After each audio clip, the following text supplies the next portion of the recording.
What's going on, everybody? Welcome back to the Swingman podcast. It's podcast number 141. And as ever, I'm your host, Jordan Ledger, joined as I am all the time by Louis Halpin and Lewis Howard.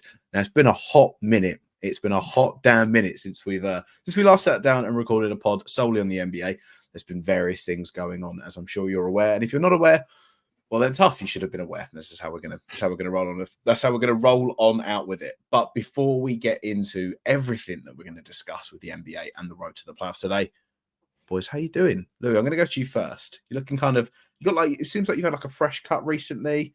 No, we said we were cold. I was just wetting down the hair a little bit, because it was in some crazy. It was a Sunday we recorded. We don't usually record on a Sunday, so this is you're catching us at a more relaxed disposition, I believe.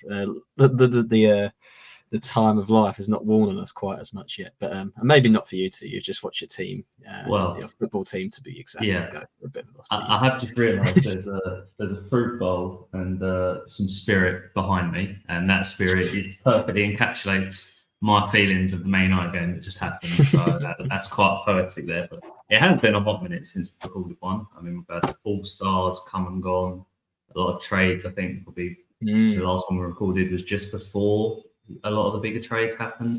Obviously, there was nothing massive, but a few things have moved a few teams around, maybe changed some prospects. So there is a lot to talk about.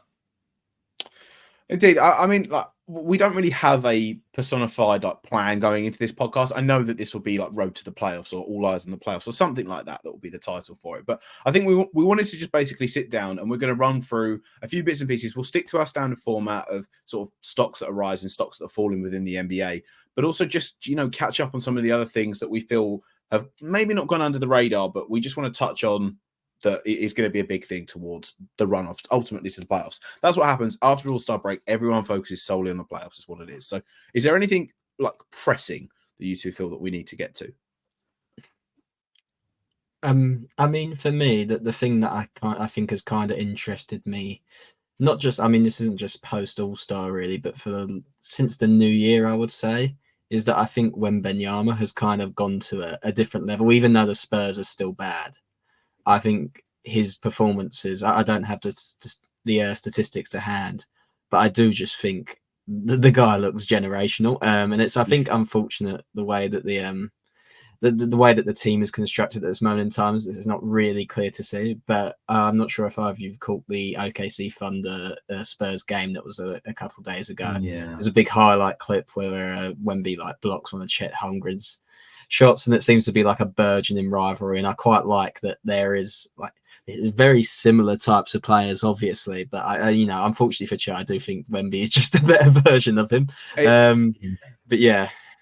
It was nice to see that them two just went at each other as well, is what I noticed. Like they were actually going at each other. And sometimes when you've got it in the NBA of recent years, when you have two big stars on a team, they kind of maybe not duck each other, but they'll try and play a mismatch that they get. But they were actively targeting each other, which was good to see. They're all friends. They're all friends is the issue, I think, with a lot of that. And you can see that in the All-Star game as well, which was like, even by its own standards, really uncompetitive this year.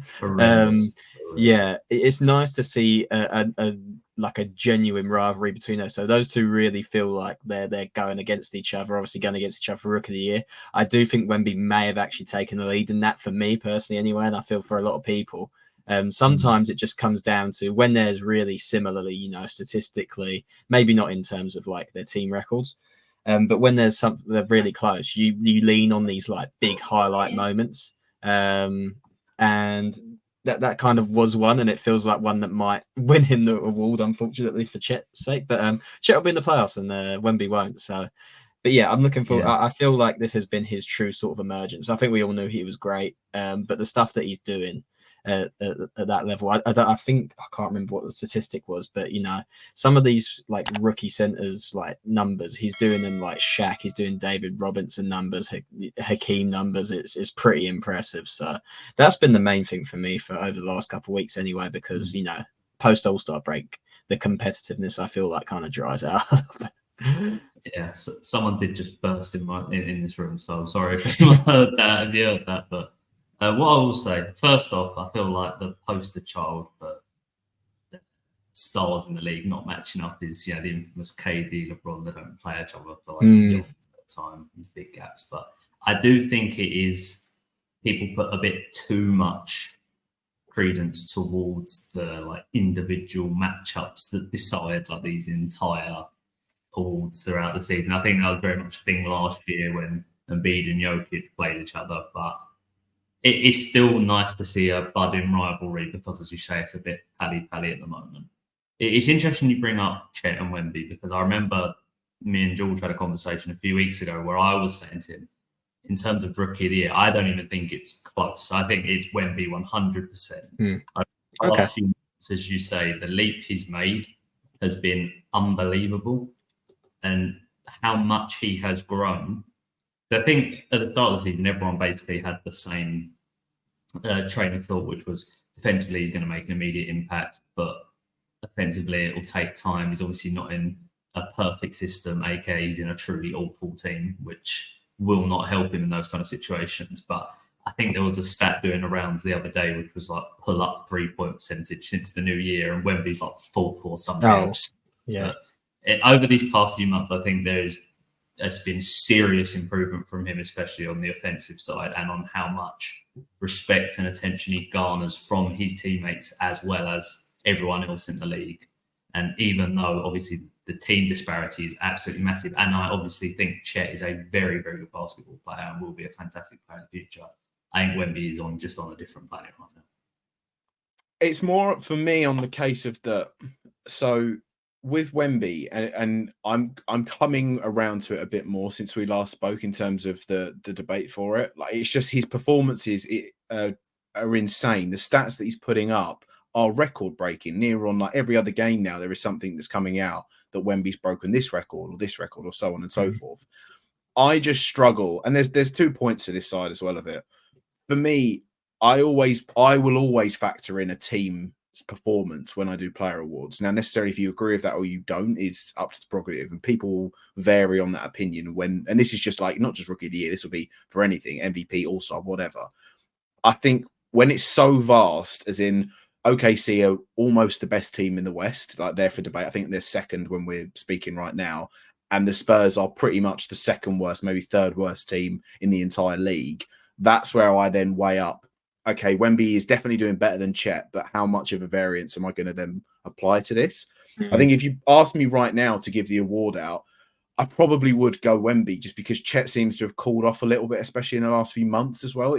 He had a really good start to the season. Wemby was not bad, but he wasn't on Chet's level for the first like 6 weeks, 8 weeks of the season, and then it's completely flipped, and Wemby's gone above and beyond. So I think it will get close. If Chet picks his game up for the final 20 odd games of the season, I do think he'll run him close, because if they get that number 1 seed and his stat line's a little bit less, I think it'd be very harsh not to give him it. But at the same time, I almost don't like calling Chet. I've said this before. I don't like calling Chet rookie anyway, because it's his second year in the league. So there's different things to it. Are you a believer in that one? I am, and I'm not. I do think where it makes it more of a difference is when you think about the teams that they get drafted into. If you give a team that has performed badly maybe a season before that extra year, they might be in a better placed position for that rookie to come in, and therefore they do better. Because that's why I think with Rookie of the Year especially, I don't think it makes a massive difference on one season's not going to be all end all, but I think more so than any other award, Rookie of the Year, I think it's very harsh to penalise them for coming into terrible teams they get drafted into. I will say the disparity is so huge that it more so this than the others, it makes it a better case. But I think, you can say all the stats you want, which Wemby is ahead in at the moment, and you can throw out these leading the league in blocks. I think the eye test more than anything else, when you just watch him play, you just see that he is a different beast. And personally, for me, and I don't mean this disrespectfully at all, I think it would be ridiculous if he didn't win Rookie of the Year. So that's just... I think the one thing I'll say to that though is that last year, and you're coming, and if you use the idea of that going into a team that's already like there, and you have to factor that in. OKC were 10th last year without Chet, and they've come in and they're the best team in the West. Well, arguably the best team in the West. So it's like he's come in and he's made them, like he has improved them vastly in terms of everything they have. I don't doubt that, and I'm not saying he's not a floor raiser. I'm just saying it, in terms of this award compared to the others, especially something like an MVP. Let's say, I think you don't factor in the team disparity as much, maybe, but it's still something you can consider. At the end of the day, it's everyone's opinion. It's what they value. Yeah.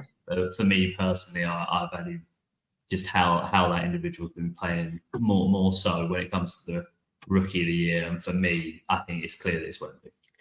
I think, yeah. Indeed. I mean, yeah, it's I do think it's unfortunate for Chet because he will be compared to him, I think, for quite a bit of his career. But I do think if, health willing, with Wemby, I do just think he's going to end up being like a top 5 player in the league quite easily. And I wouldn't be surprised if his stats don't take a massive leap up next season, but the team is just better a little bit. We just have to see how they build that out. I do think Pop and the front office there have kind of had a few missteps, and they've lucked into depending on your mileage on that one, if they lucked in or if they got a nice warm ball. But I think his playmaking impresses me, how good he is at that. And then I just don't get when he's in full flow, when he's in his prime. I just don't know how you're going to be able to stop him offensively. It's going to be quite nuts. And I just pulled up the stat that I mentioned, and it was that Wemby is the 3rd player with 1,000 points and 150 blocks for his first 50 career games. So he joined Shaquille O'Neal and David Robinson in that, who are two of the best centers of all time. So to show as well, I think there's another caveat to that, which is I don't know if it was that stat, but I think it is to show how good Chet has been. I think there was something along the lines of Chet, if you give him like another month or two, will end up joining that list as well. It's either that stat or another one where Wemby's already a member of it and Chet is on his way to being it this season. Oh, really? Oh, I think it's something. It might not be that stat. It might be another one. I think it is that one, and that just goes to show, any normal rookie battle that Chet might have got himself into, he was probably winning versus most of them in recent history. It's just, Wembanyama was just something else.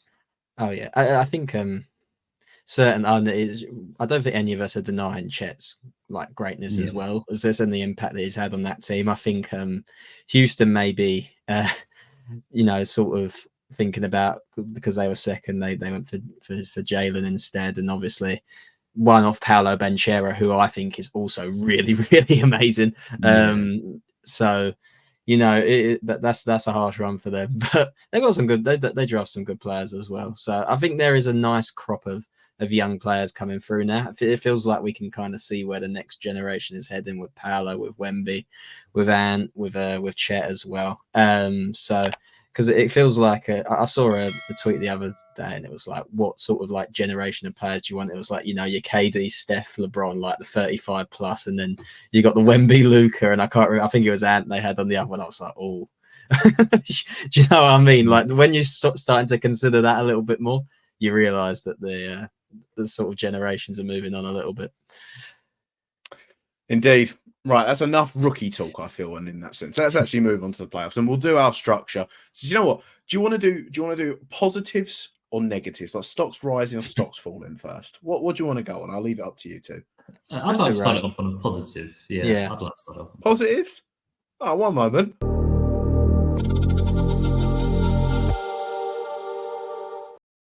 We're really getting the mileage out of those animations is where we're going there right now. So we will do stock rises within the NBA. And do you know what, Lewis, seeing as you wanted to start off on that positive note, I'll hand the reins to you. Okay. Let's hear your number one stock riser in the NBA. All right. Well, this is an interesting one because I'm actually going to pick a team that isn't currently in a playoff position. They're in a play-in position, but I feel like I need to bring it up because I was talking before about conversations me and you have had about basketball. And I think maybe 6 weeks ago, something like that, 8 weeks ago, I said to you, I was like, honestly, the Warriors they've been absolutely horrendous. I don't know. This might just be it for them. And then, fast forward to now, they're on a bit of a run. They're looking better. Clay's obviously had a few pop-off games. Steph's just being Steph as per. Draymond's back and 8-2 in the last 10, looking to get a lower playoff spot. So I think you have to point out them and how they've managed to turn it around over the past few months. Now, I definitely didn't see this quicker turnaround coming, so I've got to give them props. I think especially because they were relatively quiet. I mean, they were quiet in the trade deadline necessarily to what people thought was going to happen. I think there is props to it. I will say as much as people were like, "Oh, Klay Thompson's finished and not Steph's done," but a lot of the guys they were questioning for it. I did think that it wouldn't go on for that much longer. I did think Klay would come back a little bit, and obviously since the benching, he's had some big games coming off the bench and so on and so forth. But I think, yeah, it's definitely been impressive. I think the role that Kuminga's played in this team, that you can't throw any sort of shade on it. I think he's undoubtedly been their second best player this year, is what I would say. And Draymond coming back, he's come back in and been really, really good, not just on that defensive end, but as a facilitator for this Warriors team, which he's always been. But it's still that the case of that, yeah, people were saying this team's done, and they've come back and shown not that they're anyone to be afraid of, but in the same token, like, if you get drawn, no one wants to play Golden State in the playoffs, no matter what round. No. You do not want to get the Warriors, because in a 7-game series, all bets are off the table. You won't even think about Klay being as bad as he's been this year, because it will go into a playoff series. So, yeah, I think that's a good one to start. Yeah, I do agree. And that's why I bring them up. Sorry, just quickly to say, because as you say, you know, I was basically one of those people that was like, yeah, you know what, this season's just a write-off for them probably. And I was looking through the teams, like if they get a play-in or a playoff, most of them will probably be all right facing them. Maybe the Kings will have some jitters from what happened last season if they match them again. But now, yeah, I don't think I've had my opinion on any other team in the league move as much in the past couple months as it has for the Warriors. I do tend to agree. I think it's the same for me. I'm not going to pick them in the stock rising, but kind of the Lakers as well. And I don't think it's a coincidence that both have kind of been a little bit better since the trade deadline, because when half your team kind of doesn't know whether they're coming or going, probably affects the mood a little bit, probably affects the morale, and like the sort of like rotations that the coaches were going to employ. But I do think for the Warriors, it's particularly been Kuminga's emergence. Obviously, he leaked to the media a little earlier on in the season. He wasn't really happy with the role that he had received, and he took Steve Kerr's credit. And I think a lot of the Warriors fans have been frustrated with his coaching this season, but I think he's done well to recover that relationship and put him in a position where he's really contributing. We saw the Warriors in the flesh in our trip to New York, and they were, they couldn't hit a shot. I will say that, but I think the athletic sort of dimension that Kuminga brings is something that they really needed. And Pods is pretty decent for them as well. But moving Klay to the bench was obviously a big talking point, but it did kind of work for that one game. And I do think it shows that no one's untouchable, really. There's no one there in the team that can't be moved, bar obviously Steph Curry. And I do think Draymond's still important as well, and Wiggins isn't there at the minute. I think any of those teams, the top teams, I wouldn't be surprised if the Warriors beat him in a 7-game series. If they beat the Thunder, if they beat the Timberwolves, they've got that experience in their hand. I think on paper last year, I did say I think I predicted the Kings to beat them because they were better over the season and they had the home court and everything like that, but they didn't. They will always have something. So I think that's. Yeah, I think my estimations of them have gone up over the last couple of weeks, definitely. To a certain extent, though. I still think there's still a few little things wrong, but again, they got 20-odd games left to get things right and home tuning and just knuckle down on those fine details before heading into a playoff run. And like I said, whether they end up making actually into that top 6, I'm not sure, but I think there's no way I can't see any of Utah, Houston, or Memphis getting close enough. I mean, Memphis is not even in question. It's really only Utah and Houston. Yeah. And I think that top 10 in the West is pretty much decided. I don't see the Lakers falling out of that. So I think it's now just the case of jostling for position. And of which case, I mean, you go from 10th to 4th, there's 5 games in it. So there is a lot of movement still to be made in the West. The West is just incredibly tight in general the whole way up.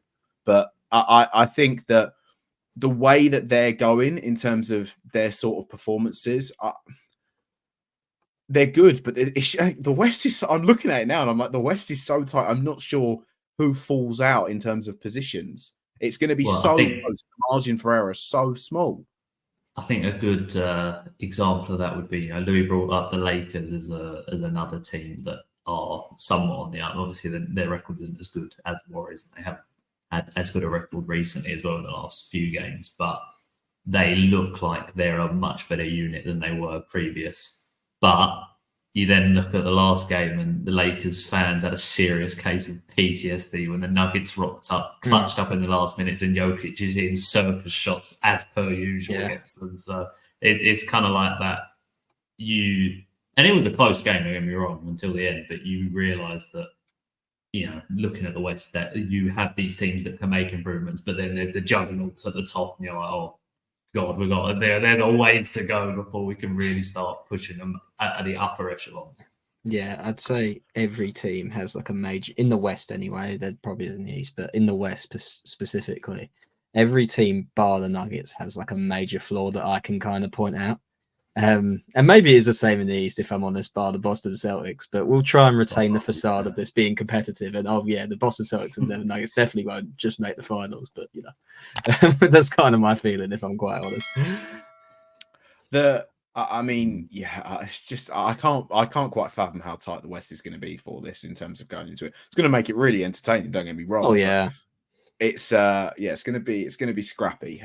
Louis, who have you got as your positive sort of stock riser? And actually, just before we do go to you as well, I did forget you gave such a perfect segue for me to plug it. But if you haven't seen the New York versus Paris NBA experience video, the $10,000 seats versus $100 seats, there will be a link down below where you're watching this podcast. Go and give it a watch. It was a good old video that took some time doing, but alas, we will move back to Louis. Who do you think is going to be, or not who you think is going to be, who do you have as your biggest stock riser within the NBA right now? Well, in a smooth transition, I'm going to pick a team that you actually saw in that video. Nice. In Paris, in fact. And there's more of a long-term, I guess, stock rising more so than more recently, which the Warriors are. I do think, since we last recorded anyway, I just have to say that the Cavs have been really good. They're second in the East at this moment in time. I can't remember at what stage it was, but at one stage they were like 17-1 was their like record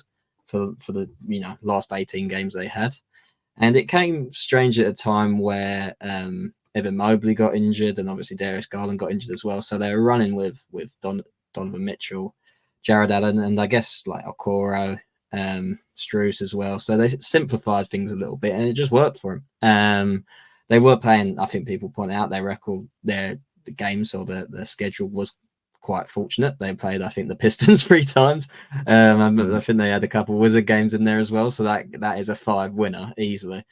But I do just think I think it's interesting more than anything that those 2 guys went out and they were struggling a little bit beforehand. And then once they went out, Donovan Mitchell, it just simplified things a little bit more, where Donovan Mitchell was, retaining more of the ball. Jared Allen was doing more of his things. And yeah, I think it just opens up the question for them, really, because I think all of us have a bit of Cavs PTSD from them getting handily their asses handed to them by the New York Knicks in the playoffs last season, which I think probably a lot of people weren't expecting. So maybe they make a few adjustments based on what they saw. Maybe they do a bit more, run a bit more Mitchell, Allen, split them up a little bit, see how that goes. But I do think they are an interesting team to discuss, really, because I don't think anyone really sees them in the Eastern Conference Finals, even though they're in the 2nd seed. But by the same token, I'm looking at some of the other teams that could maybe come up against them. The Bucks haven't really steadily impressed us, especially even after making that coaching switch. The Sixers are obviously without their best player, and we don't really know when he's going to come back or what sort of shape he's going to come back in. My guess is probably not very good, knowing the man that he is. So that they have what you would say a pretty fighting chance to get to far within the playoffs. But I just think there is a real discrepancy with that team with regular season and playoffs, and I think it'll be interesting to see them when the lights are shining too bright, as Jared Allen once said. Maybe that it doesn't affect them as much as they once did. But yeah, they're my stock risers, I think, long form anyway. Yeah, it's interesting because I want to say it was either like late October or November.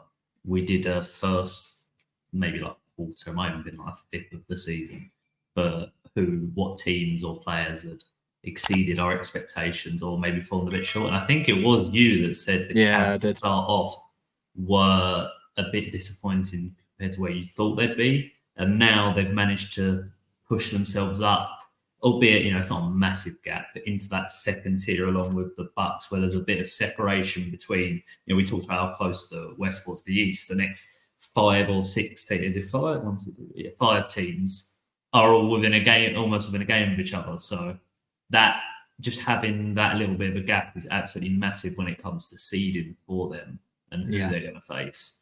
But as you say, the playoffs last year was definitely a disappointment for them. And, people do, I think, still have faith in Donovan Mitchell to be able to perform in the postseason. I know we think back to, I think it was the bubble, wasn't it, when it was him and Jamal Murray going back and forth? 60 points, Yeah, you look back to that and you're like, okay, I mean, he's probably going to perform when the time comes, but that was a while ago now. So I think you can only say positive things about the Cavs regardless now, though. And the East will be interesting. I think the matchups that we get will actually be a huge factor in terms of which teams progress when it comes to the Eastern Conference.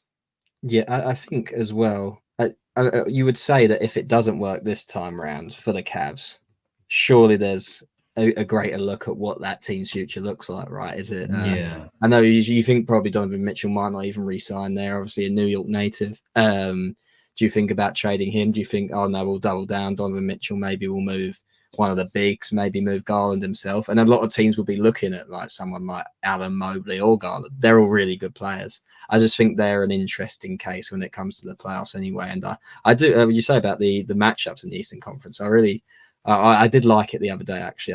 I liked it a bit better than what I'm seeing now. But it was, like the Bucks against the Pacers, and then we got Knicks Sixers, which could be interesting, and then Heat Bucks.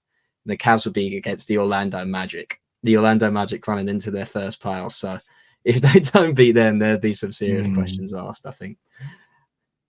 Yeah, I see the way in which this Cavs team is structured.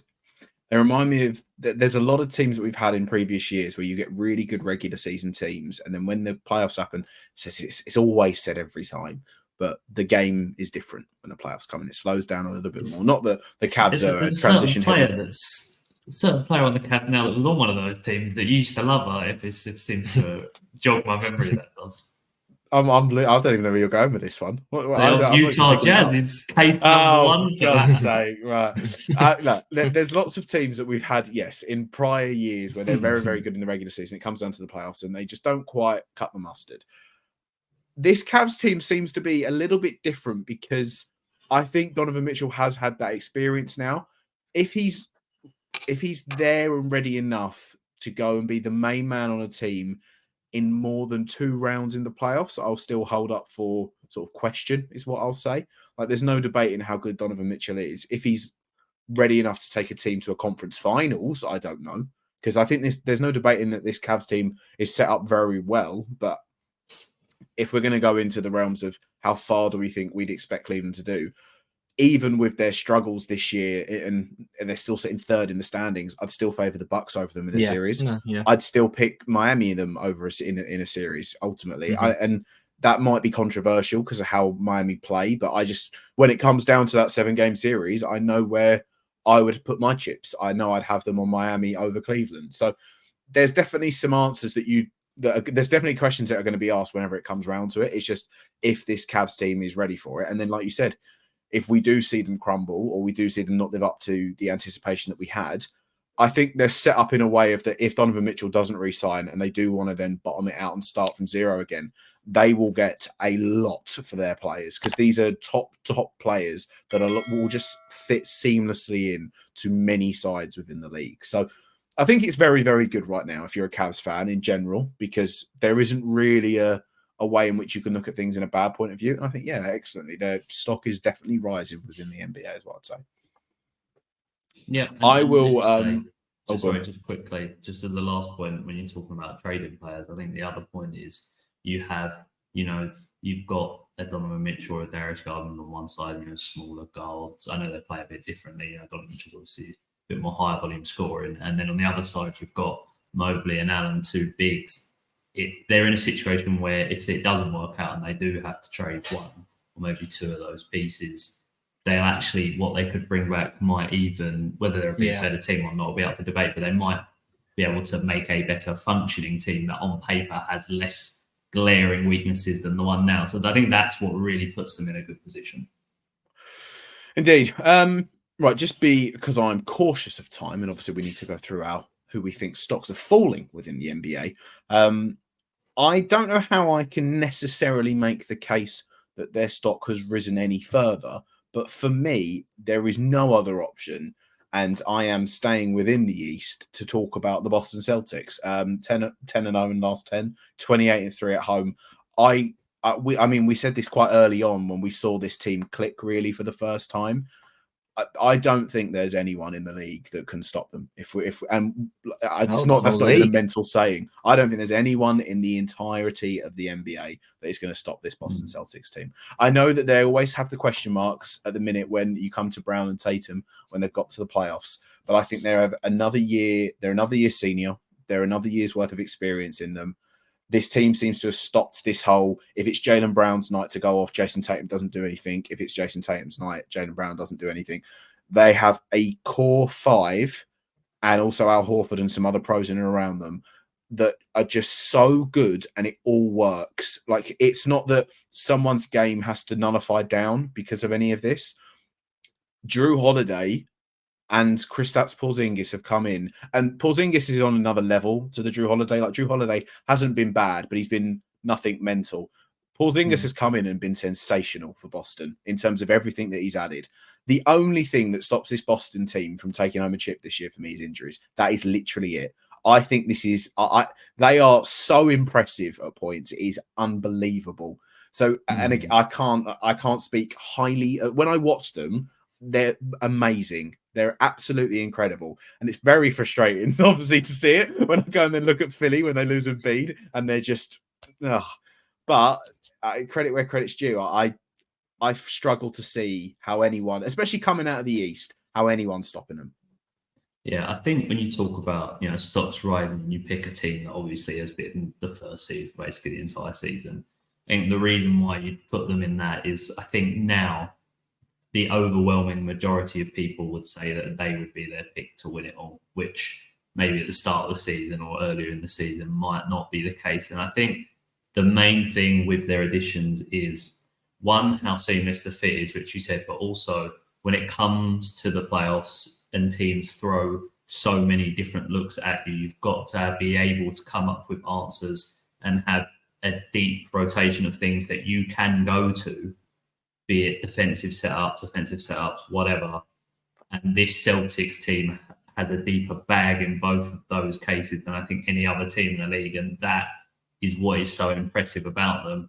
And as you say, when I think to what could potentially derail this team, it's pretty much, there's a few players that come to mind. Obviously, it's the NBA and offense is offense. Everyone, the best players will get theirs at some point. But outside of like an Embiid, but we have seen Boston do something, do a job on him before, or a Jokic, because I'm not every time I've ever seen Kristaps match up with Jokic just destroys him. But you just look at the rest of the Celtics roster, and that's just not, like, I don't know if that'll be enough. They're just such a well-rounded unit that, for me, they would be my pick to win it all. And I think they're most people's picks, which is why I put them on the stocks rising, because I think they're just getting more and more impressive as the season goes on. Yeah, they wouldn't be my pick personally. I'm not there yet. I still think Denver is the better team personally. And when they played each other a couple of weeks ago, I feel like Jokic turned up for a quarter and beat him. And that kind of rings in my mind a little bit still. I do just think that when called upon, I think that the Murray-Jokic sort of two-man game is an offensive card that can't be stopped really by anyone. And I don't think the Celtics have that. Really, they have a lot of great offensive players, but I don't think they have one particular. If you're saying to me they need a bucket, what are they going to do? They've got a lot of different offensive weapons on there, but they don't have one that they can go to immediately. So that would just be my thing. But I think in the East it's clear. There is absolutely no one that's going to come near him. I don't think. I'd be very surprised if they don't make it out the East, and it'll be close in the finals. But yeah, I can see why you have done a stock rising, because you've just had to take them more and more seriously, because they've had some pretty big shortcomings in the playoffs. They've been deep. Tatum and Jaylen Brown are young, but they've had some deep playoff runs, but they've also disappointed people as well, particularly last year. So I think, they're firmly in there. So let's just say that and move on to the stock fallings, I guess. Yeah, I do get what you mean, though, about it being a scheme for the Celtics as opposed to maybe just the 1-2-man game of Denver that maybe you just have confidence in individual players over a scheme like Boston's. But for me, I still think I'd probably say Boston at the moment. Indeed. Right, let's move on to our NBA stock fallers.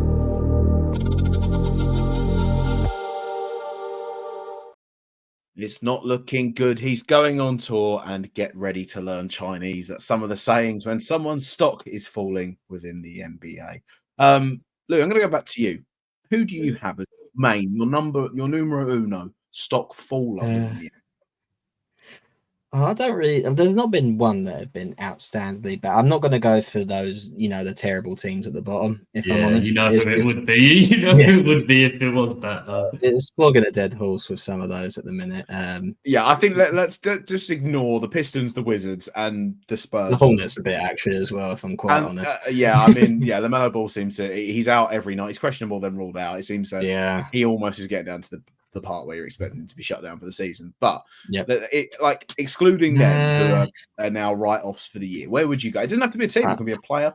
It can be a coach. That's a fair point. I think for me, and it's not really a stock falling other than I haven't really liked either of these teams very much the whole season. I'm just going to say the Suns. I still don't like the Suns. They might have. I don't actually know their recent records, so maybe I should have looked at that up. Particularly, I know they lost last night. And 6-4 in last 10. I just don't. Is there a world in which you see this working? Can you see these in the Western Conference Finals? And I know you'll be like, oh, they got DeBron, they got Durant, they got Devin Booker. But if I'm being realistic, they're heavily reliant on Nurkic, who is always injured and is very slow. He's just a bit of a. He's just a lump, isn't he? But he's been decent. I'll give it actually. I've been critiquing him all season, but he has actually been quite decent this season. Yeah. But I just don't like their reliance on him. It just isn't going to work. If it works, come back to this and I'll eat humble pie. But if they get into the Western Conference Finals, I'll be very, very surprised as well. So they've got no defense. They haven't played together. They played probably 10 games together all season. It's just I know that it won't do. And it's unfortunate because I do think Durant's having a good season. I do think Devin Booker is having a good season. But the way that team is constructed really sort of... I can see why they went for KD, but since they've made that move, I guess when Bradley Beal's on the table, you get him. But I can tell from us, any sort of standpoint, offense, just loading up on offense with no defense is just not going to work. It is hero ball, is I think the best way to describe the thing. It sounds, and the thing is, I can see them winning series in the playoffs purely because when KD and Booker get hot, they get hotter than almost any other. You can probably count the amount of players in the league that get hot on them on one hand, when they really light fire. And I think that potentially can be enough to carry them over some teams in the playoffs. But as you say, the issue is I don't think we've ever seen teams that there probably is some, but usually we don't see teams make deep playoff runs that aren't at least average on defense if they're going to be all time on offense. And the thing is, say for example, the Nuggets of recent season, they are, I know I'm picking basically the best team in the West here, but they are all time on offense, but they're average on defense, but step up and can make plays when needs to be. And that's just not the Phoenix Suns. The Suns just aren't that. And more importantly, as you say, the way their offense functions, it's literally just on those individual players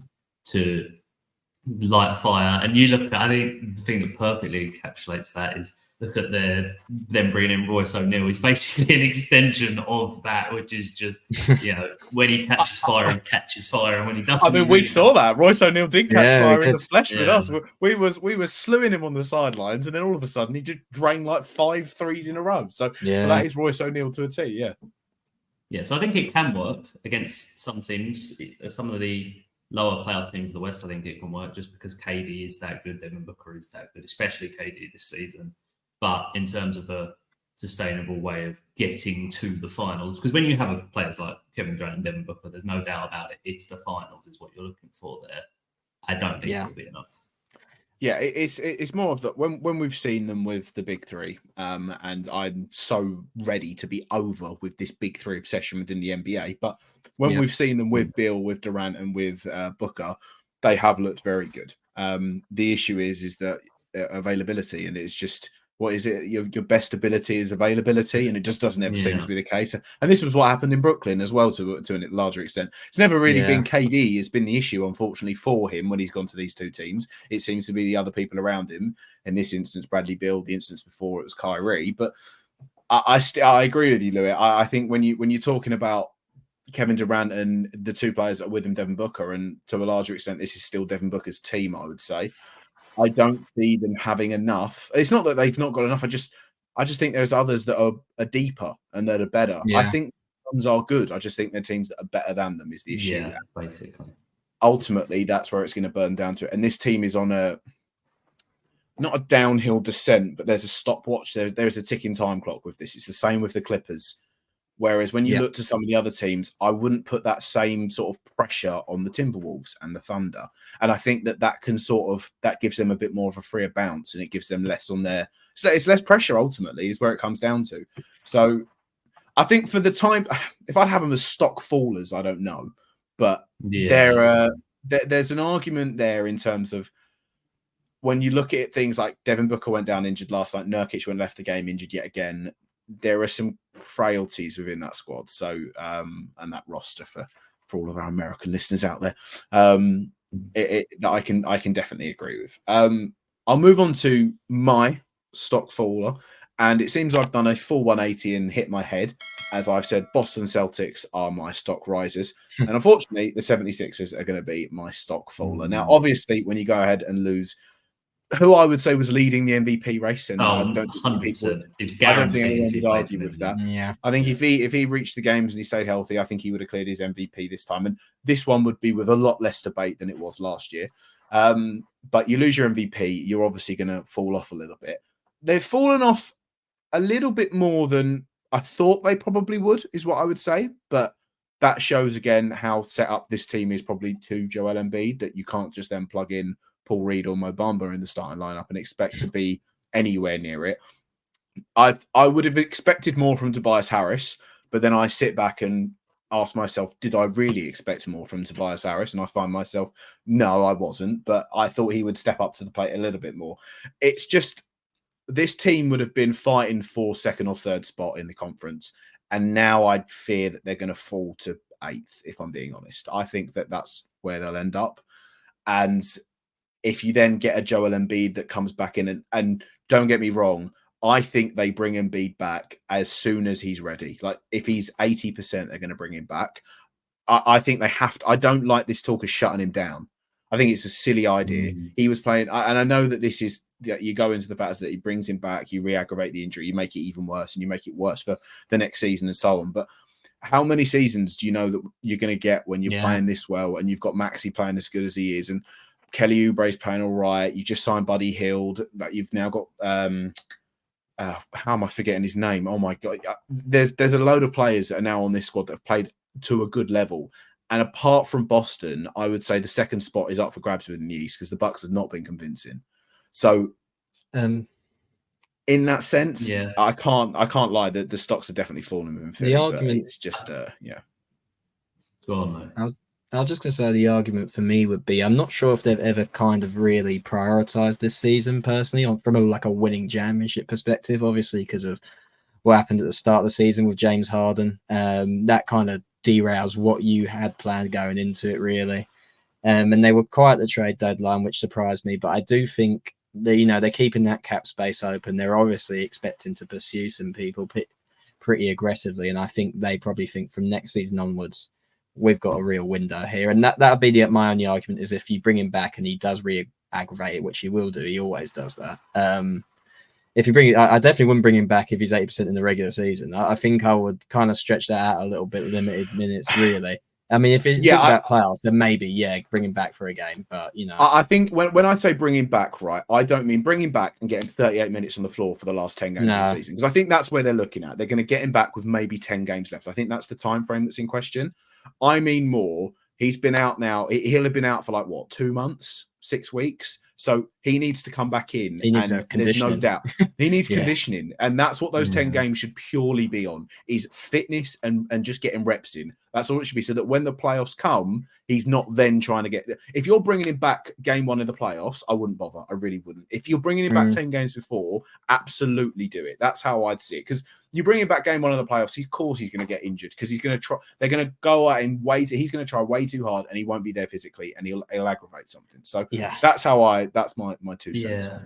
I think the thing with the Sixers is more so this year than any year. And don't get me wrong, his usage has always been really high, but this season more than ever, they are so heliocentric around Embiid, or they were before he went down, that, obviously they're different types of players, but it's almost like taking Jokic out of Denver. It's like the game plan just gets thrown in the if you lose your main, if you lose the best player in the league, 100%.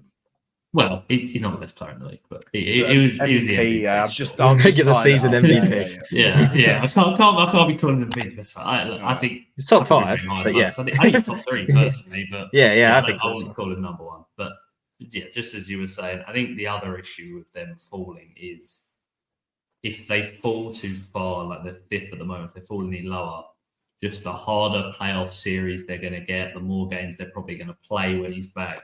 It's just adding up for if he comes back or when he comes back, more so in the playoffs, that it's just going to wear down his body again and they'll fall short again, like in that Celtics series where I know people like to take the mick in the last game because he's just that terrible game, but his body was just not there the entire series. It just wasn't healthy. So you don't want to see them falling lower because that's probably just going to be the case again. We've seen it happen multiple times now. So it is a worry. And I do think, as you say, if there are some games at the end of the season where they can get him back and make some gains up the East, I think they will do it. And they should.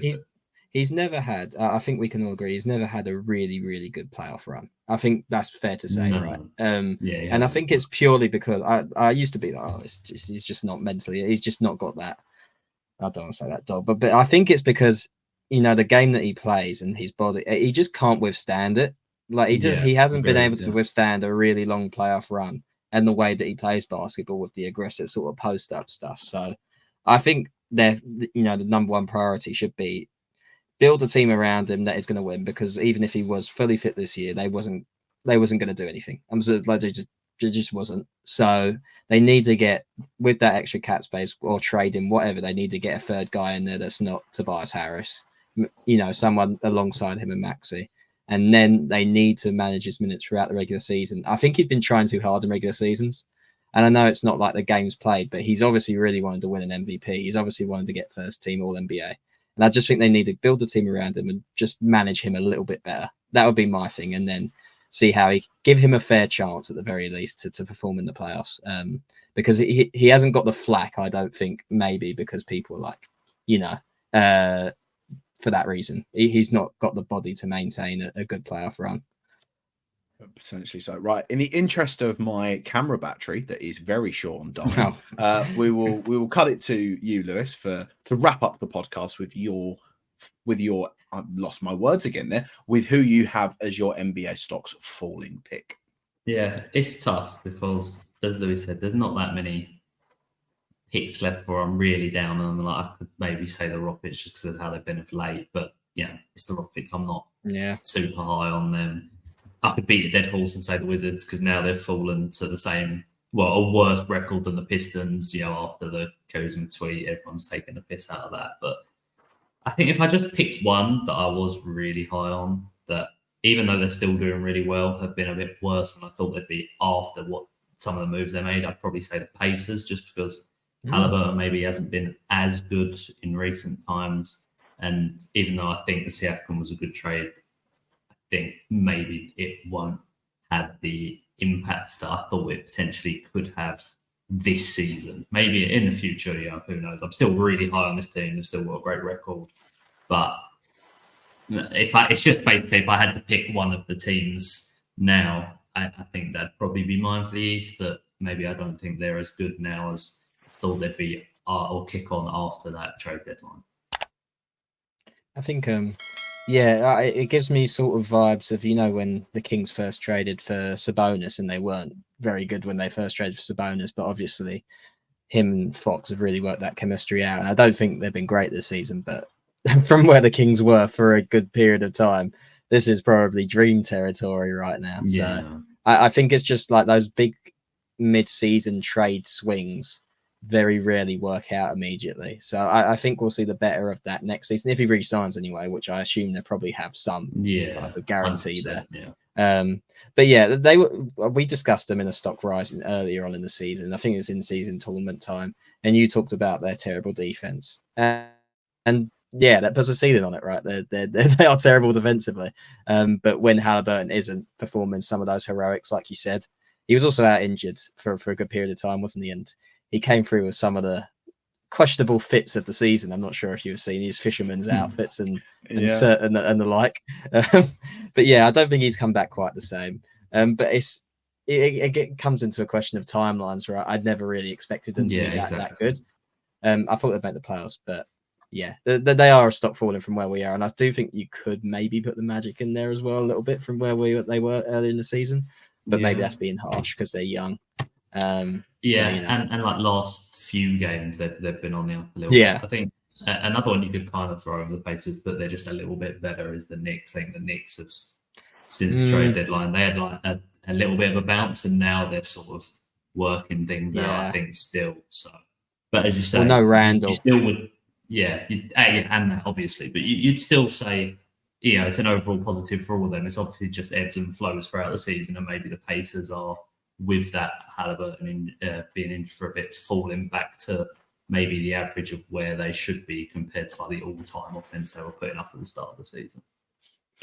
Yeah, I think in Indiana's case, it's just maybe just a balancing act now. It's a little bit, they way over exceeded everyone's expectations at the start, and it's a little bit more of a return down to maybe a little bit less than where we would have expected them to be. But I think in the case of Halliburton as well, it's definitely a minutes management issue. Like his hamstring injury, it's just conditioning on it and not pushing himself for it.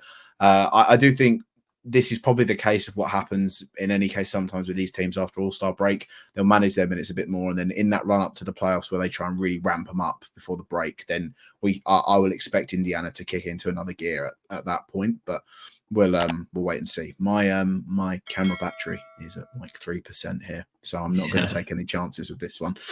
Is there anything other pressing moments that you wanted to speak about in a rather short manner before we wrap this one up? No, I already spoke about the Wizards thing. Now obviously they've fallen down to the Pistons, so I think that's got to get mentioned just how terrible they are. The gift that keeps on giving, really. So yeah. I think as well, just as I've remembered, our NBA start of season over under that we did as a collective, it's looking okay. It's gonna come down to the Lakers and actually the Bucks. I think the Bucks are going to be the other ones that potentially will push us there. We need over 53 from the Bucks, which is going to be tough, I'll say. We got the under on the Hornets bang on. OKC, we got them pretty well lined up. They were over 44.5.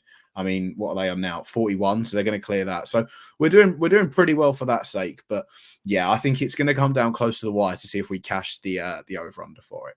In any case, thank you very much for watching. It's been very fun to come back and do a cheeky little NBA podcast. We'll try and get back more to some regular scheduling and how we're going to do this. It's just there's a few things going on outside of the podcast that are making things a little bit more difficult time-wise for it. In any case, make sure you do check out the NBA Paris versus New York video. There'll be that linked down below.